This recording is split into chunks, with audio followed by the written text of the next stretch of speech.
The 2024-25 season is over. It's been over. We're into summertime. The FIFA Club World Cup is on the horizon, but no one on this podcast really cares about that. And let's talk about players that we might buy from clubs participating. Rodrigo, North London, call it your home.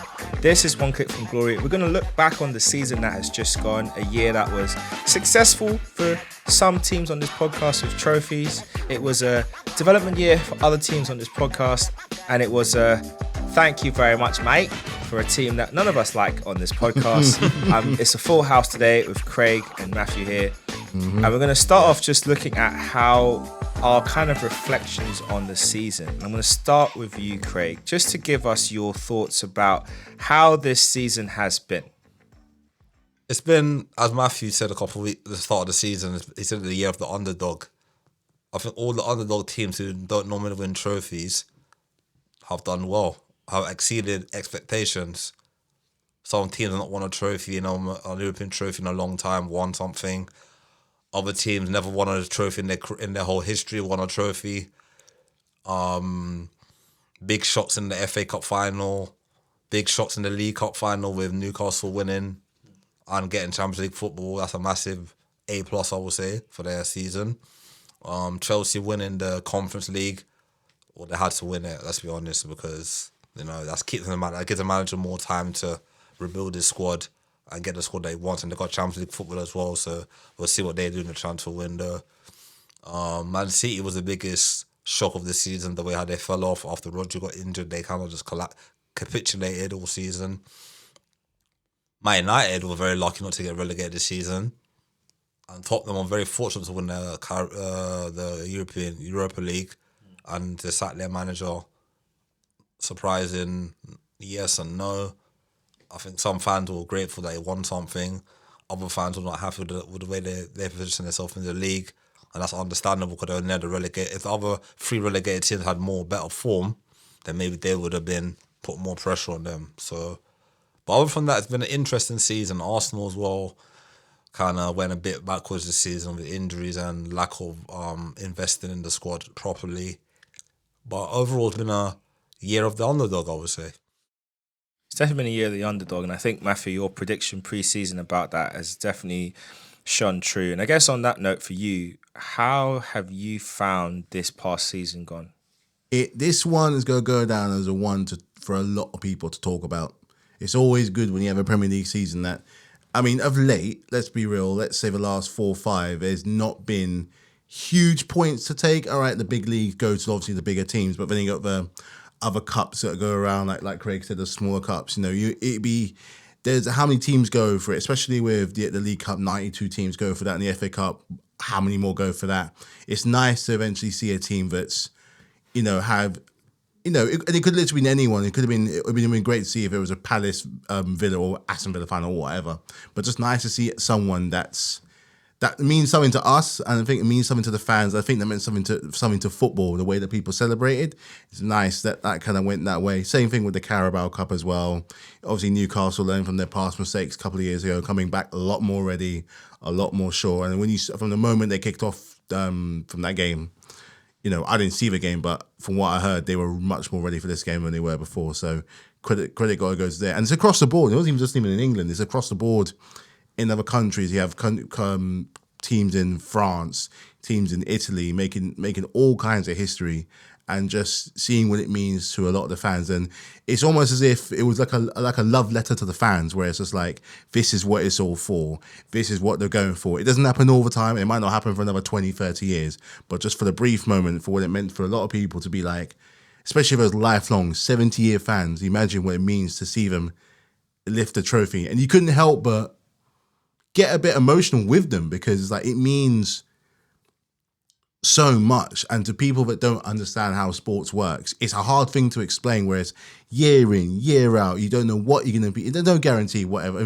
Bare minimum is play some good football, don't get me relegated, let's have some good players, let's get behind. Imagine that, and then some winning some kind of silverware to reward you for that as well. I'm not just talking about the teams that are here. I'm talking about for lots of other teams to see what it means. And I think it's a season where let's not, police people celebrating. it means a lot. You're not in the dressing room with them. You're not on the pitch with them. You're not in the dugout with them. You're not in the manager with them or the owner with them. You don't know what this means to a certain group of players. So let's bring the fun back to football. Let's have them celebrate. Let's have some fun and give something like back to the fans. It's often accused of football, leaving the fans behind with new stadiums and with the fans that they want. You're not going to get that from them. That's what these OG fans are all about. To see, they are. I've said it once. I've said it again. They are as integral now, probably more than ever. So it was nice to see football give something back in that kind of way.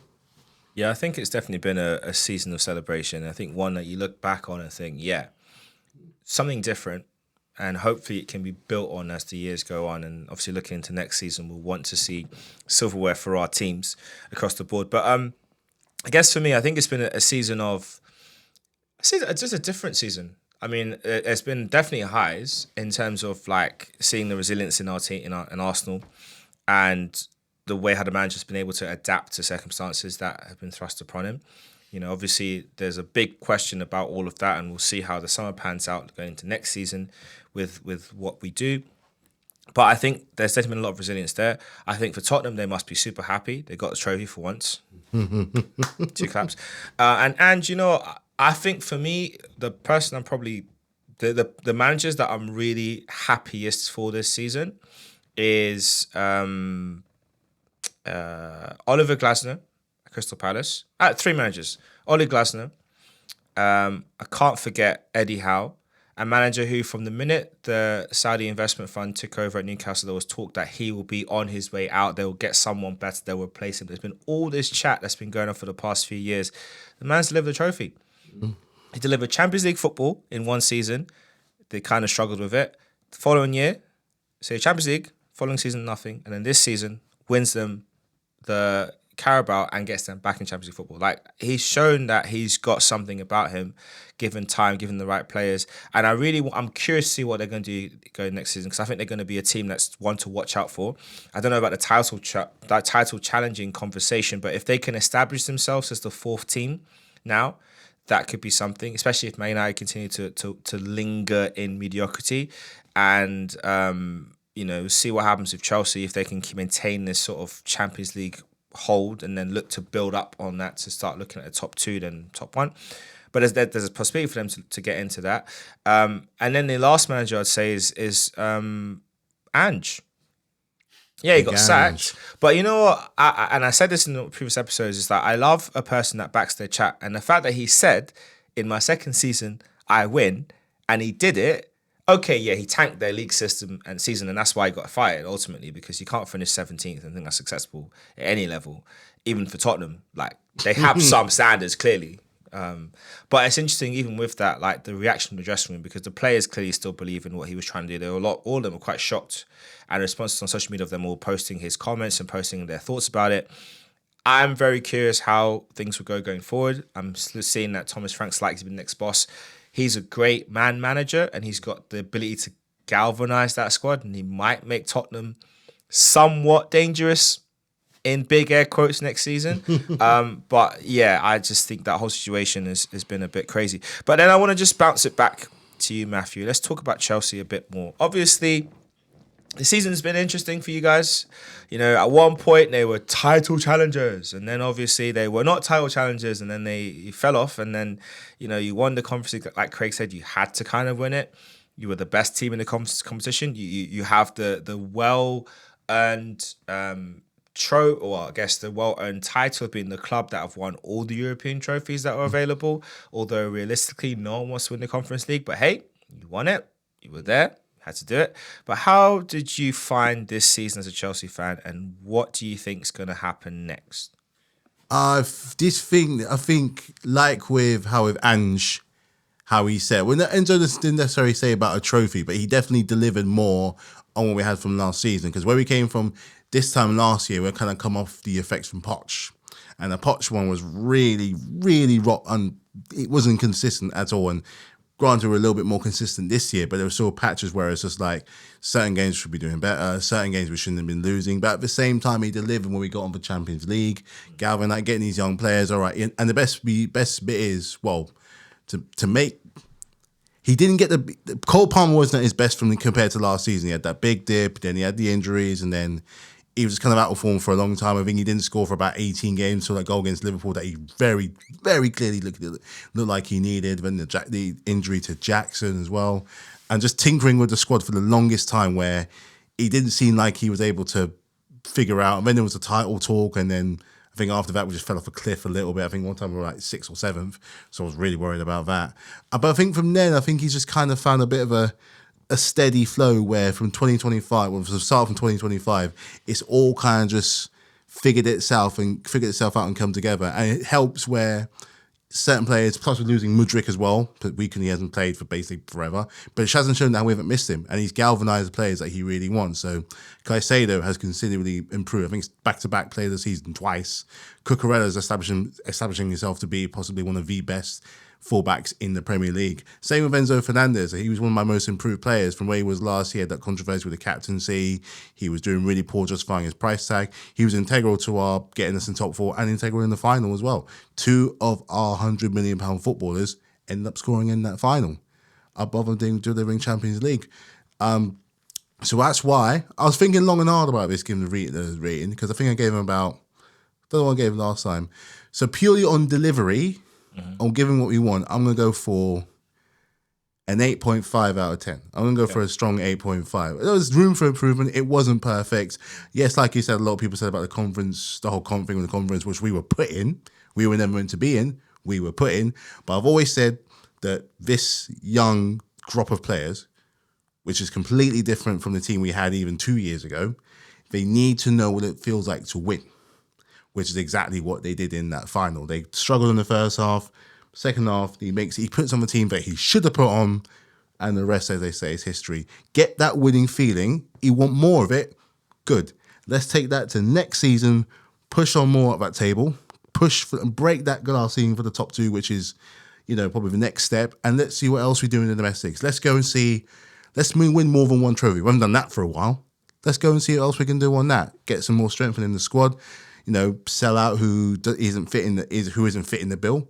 Get a proper bolstered squad from going in, because we're going into the Champions League. Ain't like the conference. The Champions League is going to be a very, very big test for a lot of these very young players. Like you're graduating very, very. It's like you're a year 4, acting like you're in year 9. So these players got to know what it means. It's one thing knowing how to win. It's not enough just being to win. You got to show that you belong. So if he's got to get in the squad and understand that, from him coming from Leicester to here in like 2 years, he's got a very big job on his hands. But if the transfer is looking what they're looking at right now, I'm semi-confident next season I can actually do something. Well, it's definitely all to play for. And I guess on that note about winning, what's your thoughts, Craig, on Chelsea and how you'd look at it from the other side of London? I thought that they need to win a trophy this season for all the money they spent. Because right now, let's be brutally honest, yeah. The Todd Boehly project before winning that trophy was a failure. It still is. Jury's out on whether it's a success right now. Because the amount of money he spent on players, and you haven't challenged for the title, you haven't tried and got Champions League football until now. You sacked one of your best managers in a long time. I would say was Tuchel. Was a good manager for you lot. Shouldn't have sacked him. That's my honest opinion. So they kept him. He brought in Pochettino. The fans were against Pochettino from day one. Ex-Tottenham. He didn't really win them over. Let's be honest. Didn't do well last season. Struggled. He brought Enzo, who's done a great job, the manager. But he learned a lot from Pep Guardiola as well. So you got to give him credit where credit's due. He has got experience of winning things under the prep. So he's done a great job for that. But what I would say is that the investment, you need to get value for money now for your players.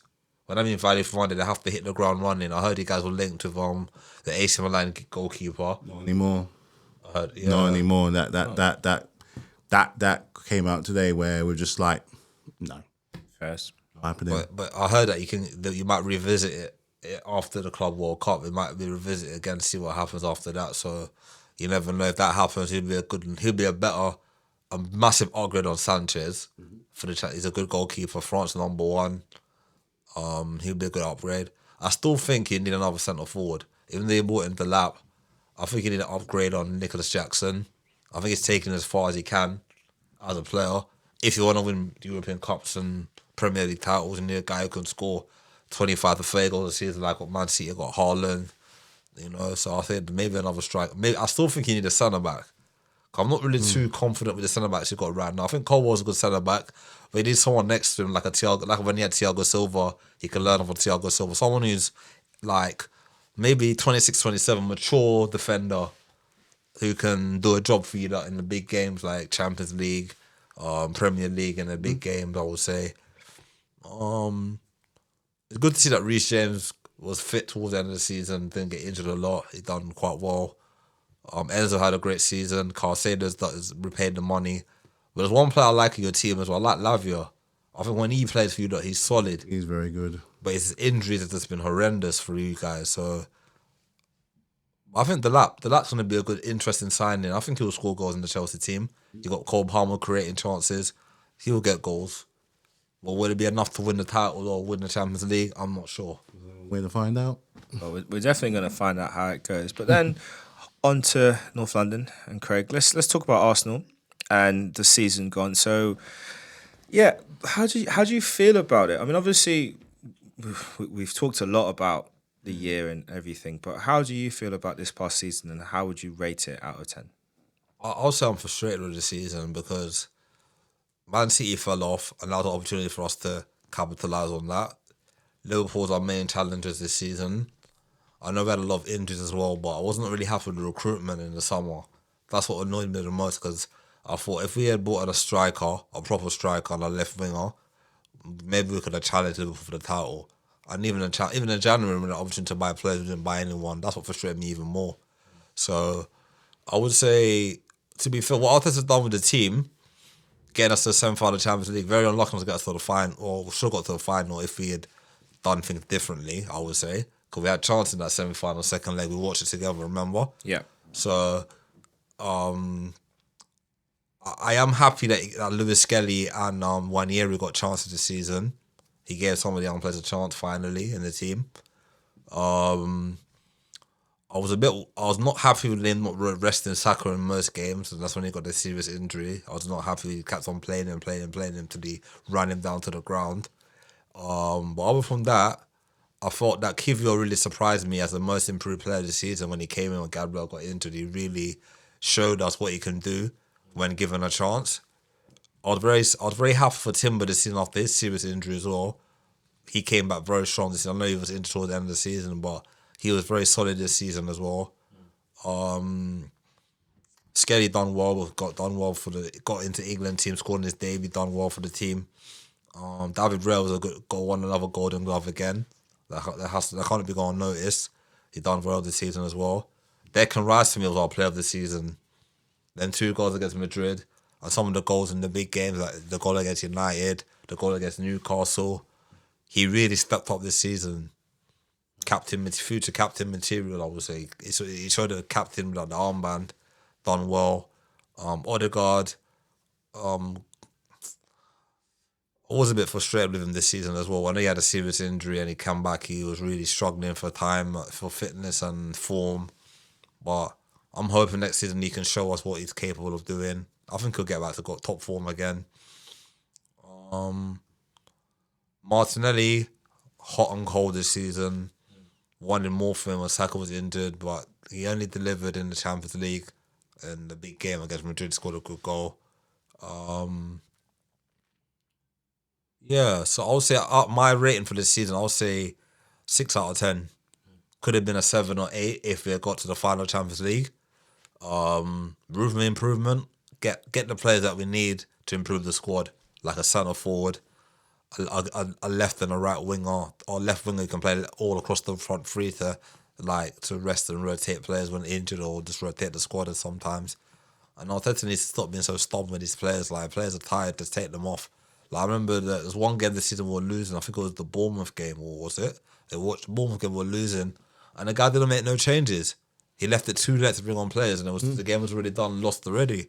So he needs to be more trust his bench more. Maybe he's making a sign to the owners that he wants a better, stronger bench. But if they're on the bench, you have to give them minutes. Enough minutes to do something, make an impact, like have impact players off the bench. So I like him. If he doesn't trust the bench he's got, go and invest in a squad, and a bigger squad, and a stronger bench. And that will help making decisions. Yeah, I think for me, one thing that has been a consistent concern throughout Arteta's time has been about squad utilisation. I think it's something I've mentioned on numerous occasions. I do feel like obviously we know all managers will have the players they rely upon a lot, and he has the generals they can go to that he'll go to war with and do really well. But I feel like there's other players that could have offered a bit more if given more opportunities. I know with the young guys who've released, like the ones that all made the bench, who've released them all. So that's Henry Francis, Jimmy Gower, and Nathan Butler-Oyedeji. They've all been let go now. But I would have hoped that we could have seen a bit more from those three. It's difficult because of how it came out when in the Carabao Cup, the teams we drew against, the FA Cup going out so early against Man United. But I just wish there was games where we could have seen something more from them. Especially when the Champions League was wrapped up, we could have given them a game there. I know Neto, we gave him one game and everyone was like, never again, because that guy tried to catch up outside the box. And that was a terrible loan. But yeah, I do think we should have seen more from them. And even thinking about Raheem Sterling, it's a shame. I know that, he was a bit finished from his Chelsea days, but we could have got more if he was given more games, more minutes. And I don't think we got enough of him to really. I don't think he's done. My prediction is Sterling will be in the Premier League next season, and he'll surprise people. I'm not saying where he's going to be. He won't be for Chelsea. I ain't going to say where, but he will be in the league next season. He'll surprise people. I don't think he's done. I think he's almost done, but I don't think he's done. I think he could have offered a lot more if he was given more minutes earlier in the season to find his rhythm. I know he got injured and rushed himself back, and that didn't help. But there were moments when he could have played more, and maybe that might have prevented us having the big injuries we got as time went on. But yeah, I mean, in terms of how I view this season, I'm going to give it probably a 6 out of 10 looking from last season. In the context of the season, I think I'd probably push it up to a 7, because I think to go through those injuries we had at different times, we lost Odegaard for a stretch, we lost Saka for a stretch, we lost all our strikers. Havertz, yeah. And then having to make Mourinho into a makeshift centre forward, and then look at him now for Spain. The man literally turned a 6 upside down. It's a 9 now. If you know, you know. If you know, you know. And he's a goal scorer. And the fact that he's doing it not just for club or for country, that's a testament to the manager who found something in the player and made it work. The fact that we are still finished second, with all things considered, that to me is a testament to the manager's skill and the squad that we've built. Like, we shouldn't have finished second without a recognised goal scorer, with our best player injured, with our captain injured for the stretches that we went through. We should have not made it, and yet we did. And we were 2 games away. We were 1 stupid tackle in the second leg against Real Madrid and 2 matches away from a Champions League final. Yeah, I'm putting it on Partey. I'm putting it on him, because the second leg he gave away the goal. Anyway, I'm glad right now he's no longer an Arsenal player, because if his contract's going to be up and he'll be leaving. He might end up getting a new deal, but if he leaves, innit? Like, over it. But yeah, I think that's the thing for me. It's like the manager did an incredible job to keep us competitive and keep us second. Yes, should we have won the league based on what we've been doing last few years? Yeah, I think every season in the last few years you could argue we should have had a bit more, done a bit more. This is now the summer where the arguments have to go out the window, and we can't say anymore we need these pieces. Get the pieces that we need and make it happen. For me, I still remember the look on the faces of Richard Garlick, the ownership group in Lisbon at full time on the pitch. I was watching them, Josh Kroenke when he was walking out, Richard Garlick, Tim Lewin. I was looking at their faces, looking at the crowd as we were celebrating women winning the Champions League. Only club in Europe, only club in England to do it twice, just for the record. But we won it again. But looking at their reaction to the fans, that moment of joy, the fact that Ian Wright grabbed the owner and was talking to him on the pitch, like, I really feel like they know they have to give the money to Arteta this summer to make this project really, just to complete the project. The fact that Gabriel decided to sign on says to me the players believe in the manager still. Like, he hasn't lost dressing room, which is great. But what it also says to me is that we need to do it now. It has to be this coming season. It has to be 25-26. Arsenal have to win trophies. And I'm not just saying 1 trophy. Several trophies. Now, at least 2. I'll take 1, Give me a league, I'll take it. But Arsenal need to be picking up more than one trophy next season because it's been overdue. Too long. The process, it's been overdue. And if we really want this project to be justified, when we get the final pieces of the puzzle, we got to go all the way. And I'm really intrigued to see how Arteta revamps this squad now for next season. When you think about, you're talking about Odegaard earlier in his form. National team, he's set up a couple of goals for Haaland now. 2 games in a row, 2 assists he's got. He looks back to his usual self. His shooting power is back. It looks like he's free of all the niggles from the ankle injury and stuff. He looks like he's going to get a good rest now and then come gearing up for the new season. I'm excited for that. The players we're linked to, it's exciting. But clearly, things had to shift, and they're starting to. Just on one final thing, I guess for you, Matthew, we look at the state of play at North London and how the season has gone. Obviously, disappointing in terms of not picking up trophies or any silverware, but we've managed to maintain our position. So in one way, you can say we haven't regressed or progressed. We've kind of just maintained. How do you think Arsenal need to go about it next year? You've seen the rumours, the links to the players and everything, but how they need to go about it. And if you were to pick 2 players for Arsenal to sign, who would you pick and why? If you were to get, say, even 2 of the players, that is still a kind of statement to show that, because I know where I stand if I was a Gooner. I know where I stand. He'd be gone. I want him gone because 5 years is a long time for nothing to happen. Where you're staying there, but I'm just like, it's a bit like reading the same book 5 times for a different ending. You're not going to get it. So this whole thing with, you look with Gyökeres, right? Gyökeres, Sesko, Rodrigo, Nico Williams, Semenyo, Leroy Sané. There's a lot. Leroy Sané, no. On a free transfer. That's the problem. Just because it's cheap doesn't mean that it's good. I'm not saying you got to break the bank, but I'm just saying that there's got to be a kind of nice look through Living Point. We got 30 million for Liam Delap in an age where strikers are pushing 60, 70 plus minimum. To get one for 30 that's Premier League proven is still quite a good coup. Only time will tell to see if he actually works. So we are seeing now that this whole sustainable thing is almost kind of balancing itself out to get these kind of strikers so it can be done. But I think if we talk about rewarding the fans, if the players believe and have the fans believe, because you see the whole discourse with the fans is it's 50-50. Some people are really behind what he wants, and others are like hell-bent. It's like going half wing with torches and pitchforks. But I have to say this, that the discourse online does not reflect the discourse in the stadium. The stadium fans are not the same as the online fans. In the stadium, I think 95% of fans are still supporting the manager. They do believe that this is an important year. They can see the progress we've made. Because you have to remember, like, if you look at the grand scheme of things of Arsenal over the years, we've gone through barren periods in our history. It's not a thing we're not used to. You can see what he's trying to do. And again, like, if you take this season in isolation, the fact that we've managed to stay second, in spite of all the problems we've had, with player availability, that's incredible.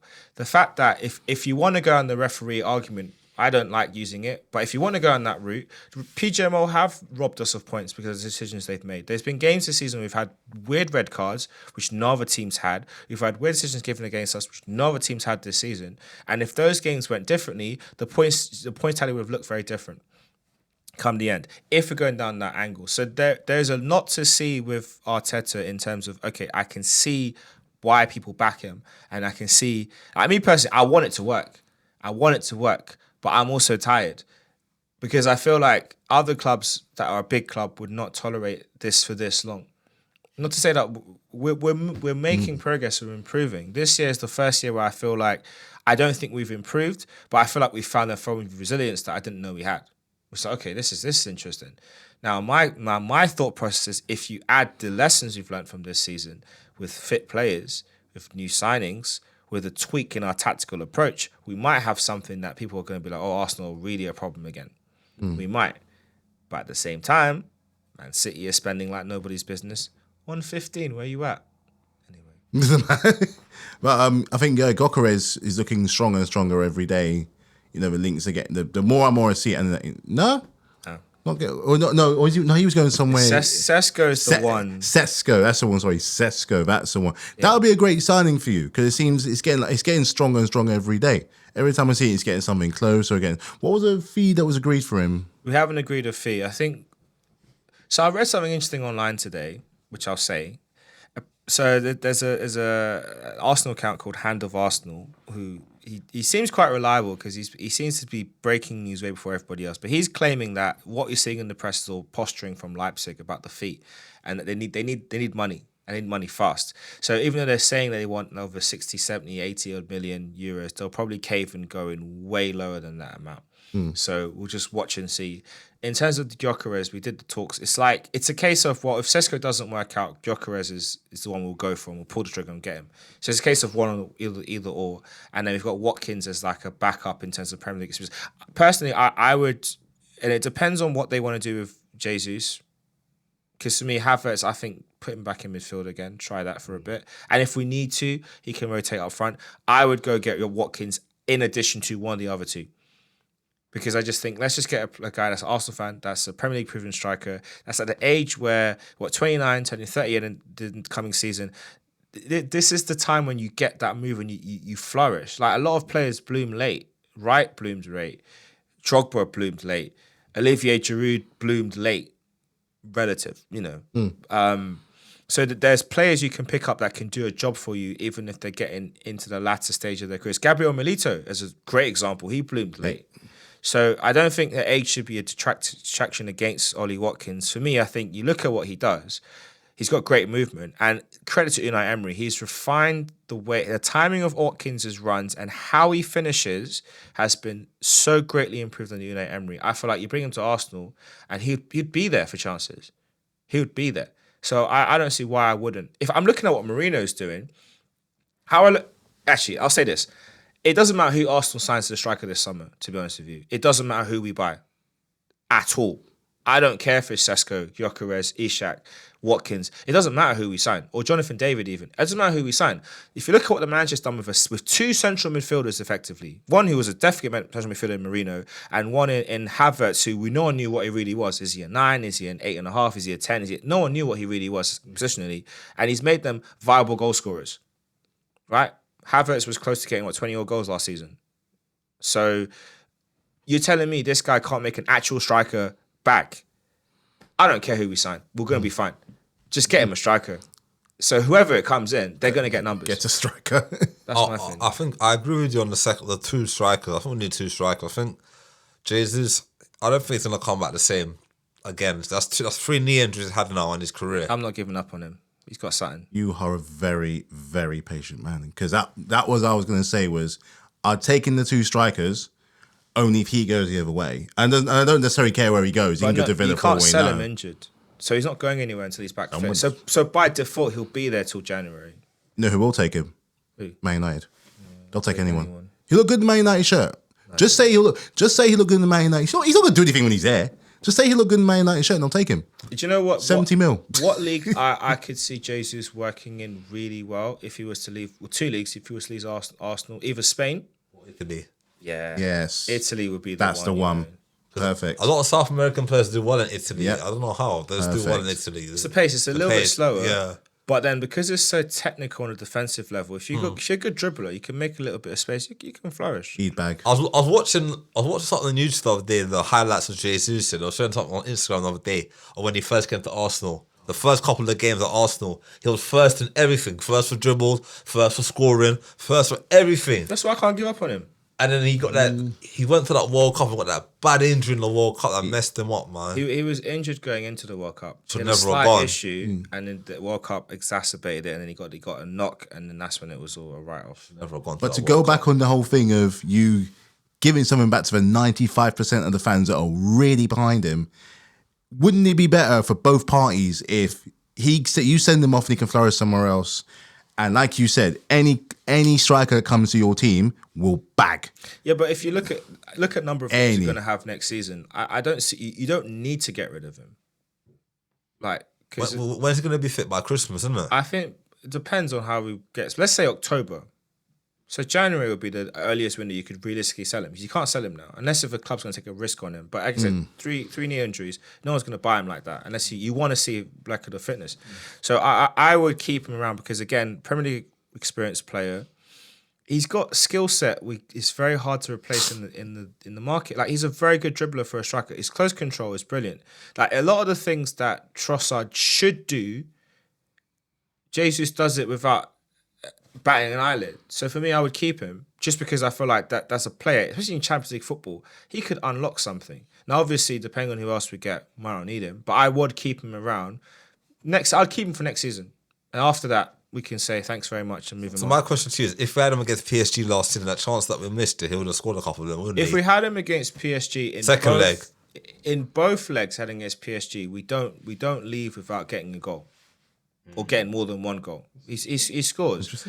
And the difference is as well, like, there's a way that we would have played differently with him up the pitch.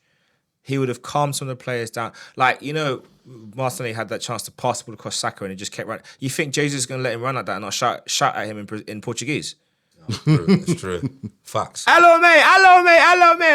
He would have said something. He would have heard it and be like, oh, my guy's in the middle. Let me just flick it in. And so... To me, that's why I think, I know he's had the injuries. I know we don't know how he's going to come back. He might come back worse. He might come back. We just don't know. But I feel like that's a player that I'm like, I will give, because we'll have someone else. So we're not relying on him. I will give him another chance to see what he can do because he just has something. The guy's got stardust on his feet, man. He's magic. He is. I know he's frustrating, but when you watch him up close, you're just like, I want it to work. I want it to work. In Brazil, when he Man City, they were saying like even Ronaldo said that when he came to Arsenal, he was the best striker in Brazil. Well, you see, he reminds him of it. That, because dribbling wise, there's similarities in their game. Dribbling wise, the rest of it, Ronaldo was a level above. But the way he picks the ball up, drops through players, you can see similarities. The knee injuries, hey, they got that in common. So that's something. But hopefully now he can get over that and we can get a good run out of him. Because I think next year, if he can give us 10, 15 goals next season, that'll be, add that to Havertz's 10, 15 goals, Ødegaard's 10 goals, Saka to get 20, and the new guys to get, I think we might have something. Marino to get 10. Listen, I'm putting numbers on people, but you guys got to deliver. You know what I've watched last night on Sky Sports News. I was saying that Arsenal and Liverpool got the best run in next season because they haven't got no Club World Cup. So Chelsea and Man City got Club World Cup, and they're going, and that's not going to end until the end of July. And then pre-season's going to start. So they said that Arsenal's got their and Liverpool got their advantage because they haven't got no Club World Cup and they can rest, players are resting now. And I think he's got a point because you guys are going to go, if you get far in the tournament, the further you get, the longer the tournament's going to be. Yeah, so July and yeah. I mean, international football is not helping that players are not on holiday right just that's just annoying to me. Just like, just go have a holiday, man. I don't like. Okay, well done, Portugal win the Nations League. Thank you very much. Everyone else go on holiday. Why is there World Cup qualifiers again? Why is there still football to play? Like, they've had a long season. They still got World Cup coming up next year as well. Let's just have a summer off, man. They need a proper break. The Club World Cup should be cancelled anyway because it just seems like a waste of time. And the money that the tickets aren't selling very well. They cut the prices again. I'm sorry, but FIFA are stupid. Like, the Americans, they'll get into the World Cup, but club football, it's difficult. It's not. If it was NBA tournament, like all of them will go to it. If it was an NBA like Club World NBA something, it needs a different appeal. Like international football, we always get people. Domestic football, club football, it's not got enough meat behind the bones. It's like the super club. You know the super thing they're talking about. Yeah, it's like that, but very caffeine free. Super Bowl. Super League. The Super League, it's like Super League caffeine free at the absolute. They're getting it, just not the one that they really, really want. Yeah. But just to end, I want to ask you. I want to talk to you too before we move on about cereal. I want to talk to you too about cereal. And if you're wondering why I'm saying cereal, you said about players. I gave you 2 players I think you could do good. I'm gonna ask you about a player, about what you think about it. And that's why I'm talking about cereal. If you understand what I mean. Go for it. Cereal? Special K? Oh, Kepa. I mean, look, at the end of the Special day, K. I think it's a smart bit of business because, look, let's just look at the optics of this, right? Every summer, Arsenal are linked to a goalkeeper. Every flipping summer. Like, we had Martinez, we had Leno, we upgraded Leno, and then we upgraded Leno with Ramsdale. Yeah, because we got one FA Cup with Martinez in goal. Yep. And then Arteta said he couldn't guarantee him games, or they want to make him number one. So then he left. But then he left to Aston Villa. We then wanted we brought in Raya. Ramsdale. We wanted Raya, but Brentford wouldn't sell, so we bought Ramsdale instead. We tried to buy Raya again. Brentford wouldn't sell. Then we finally got Raya the third time around. It's been our best goalkeeper 2 seasons in a row. Ramsdale got let go because, concentration-wise, he's not the best, and it just goes to show. But then even in that time, we've signed the likes of Runarsson, rubbish. We got a youngster like Carl Hines been on loan like 3-4 times. I don't know what's going to happen next season, but I don't mind it because it's a reliable Premier League goalkeeper who can give us a rotation option if and when needed. They say he's going to fight for a number 1 shirt, but we all know he's coming to be number 2, so it's fine. Like I don't mind it. And for 5 million, I would not want to spend 35 million like we're looking at for like Juan Garcia guy. That's a waste of funds. And now Barcelona are going to get him. Thank God. It's a waste of money. If we're spending 30 million on a goalkeeper and it means that we can't buy a winger and we can't buy a striker, I'm not going to have it. I'll be like, what, like we've got in our academy, we've got 3 very young, promising goalkeepers. We have Alexis Rojas, who very highly rated, a Colombian keeper. Yeah, isn't he? very highly Colombian, rated young Colombian goalkeeper that I really want to make it to the first team because I've got stocks in that kid. I wanted to make it. We signed Tommy Setford last summer. Good goalkeeper. Might go on loan next season. That's fine. And then we've got the youngster Jack. I can't remember his name. British goalkeeper. He played the Carabao Cup. Yeah, and then we've got another goalkeeper that we also signed called Nygaard. So we have like 4 young goalkeepers that are all under 21 or around 21 years and below. One's 16, one's about 17, one's 18, one's like 20, 21. That's a good collection of goalkeepers that we have. So I don't see why we're going to spend 25 or 30 odd million pounds on a goalkeeper that's just to be a backup. Okay, he might replace Raya eventually, but Raya's been good for us. Does Raya have deficiencies? Yes, but he's been good for us. We don't need to. I'd rather we put that money on the firepower up front, and like if we really wanted to get the manager's first choice striker, rock up to St James Park and say, "Yo, Newcastle, here's 150. Hold that. Give us Isak and get out of our faces." If you want to be that bold, but if not, let's be sensible and negotiate for one of the two. Either go for the 22-year-old highly rated Slovenian, who's got an upshoot that could become super great, or you get the guy, the Swedish killer, the other Swedish killer in Gyökeres, who can't stop scoring. Either way, how I look at it, we're not going to lose. The only question is how long will it take for them to get their first goal and what we'll do in the meantime. That's the only question. But go make it happen. I feel like with Sesko, the way how we cross the ball, he will score a lot of headers for us. He's a tall striker.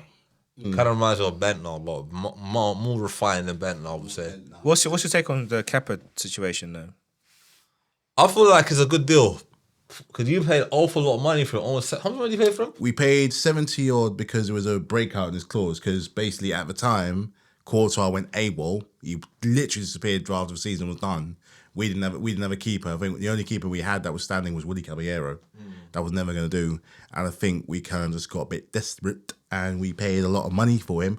But he was, for when we had him, for when we needed him, especially with the penalty shootout for the Super Cup, we did really well. In the first season he came, he did really well. He's very good at saving penalties. We won some stuff with him. He had his reliability moments and that crazy moment where in the Carabao Cup final against Man City, which is not going to go down with a lot of people.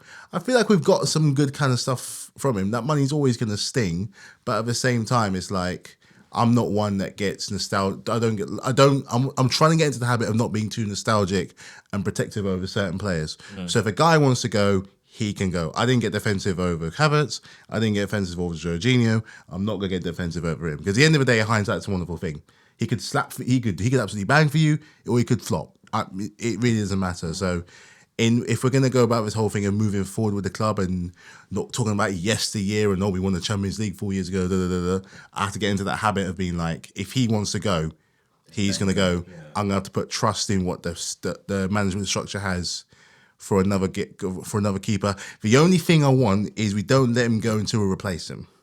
That's the thing, because as much as he's been surplus to requirements for the last few years, he was still an established keeper when we had him. He was our number one for a very long time until he got replaced twice, once with Mendy and then with Sanchez, and then with Petrovic.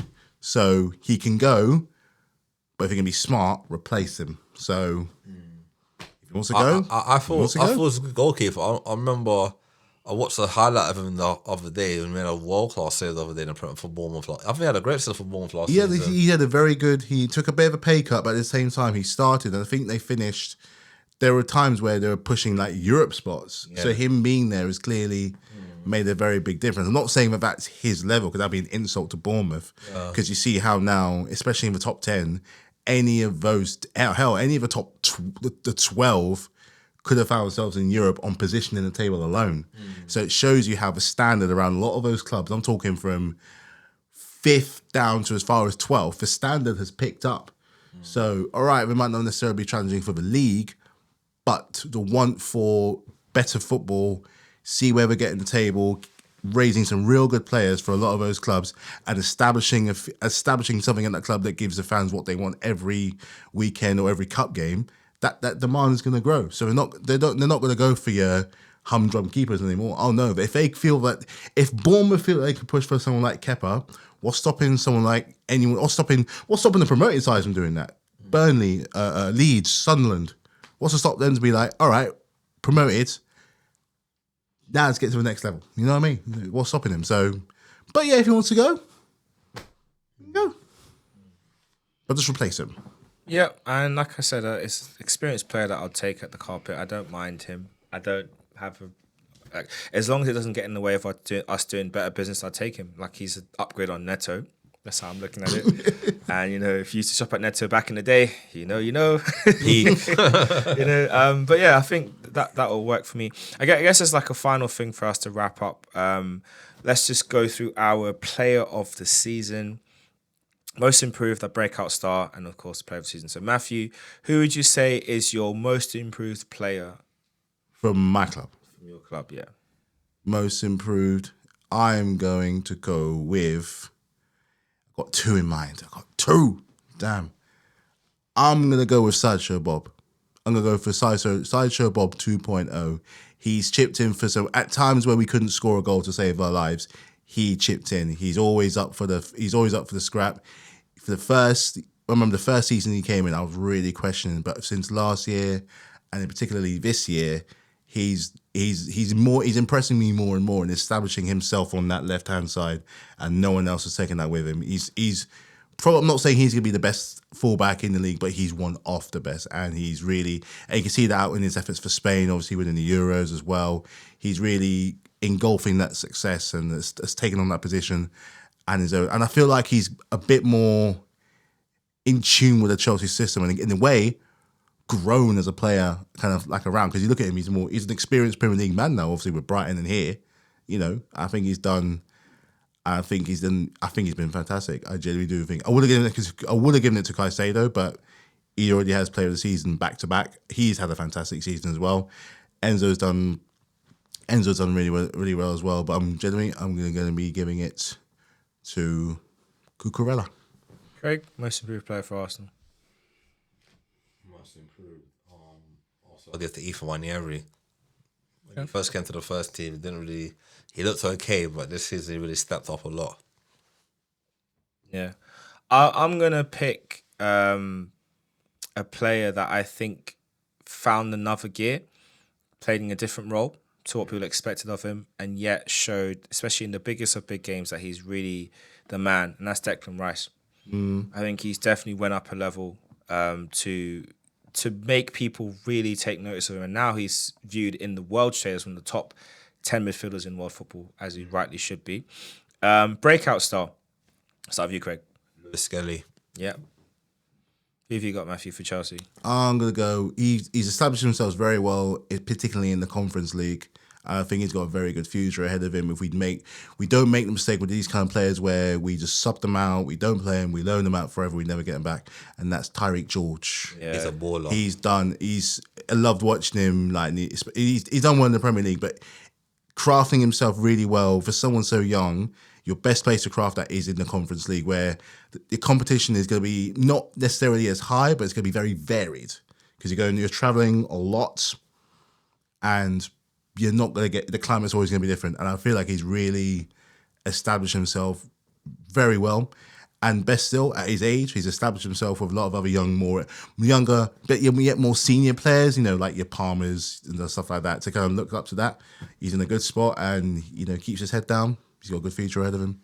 I think for me, the obvious option is obviously Miles Lewis-Skelly, but I'm actually going to go... I got 3 players in mind. Miles is an obvious one. The other one I'm going to give an honourable mention to is Merino.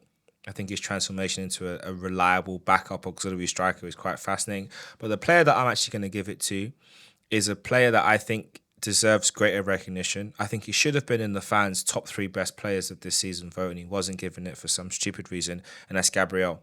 I think for me, he's established himself this year as our best defender.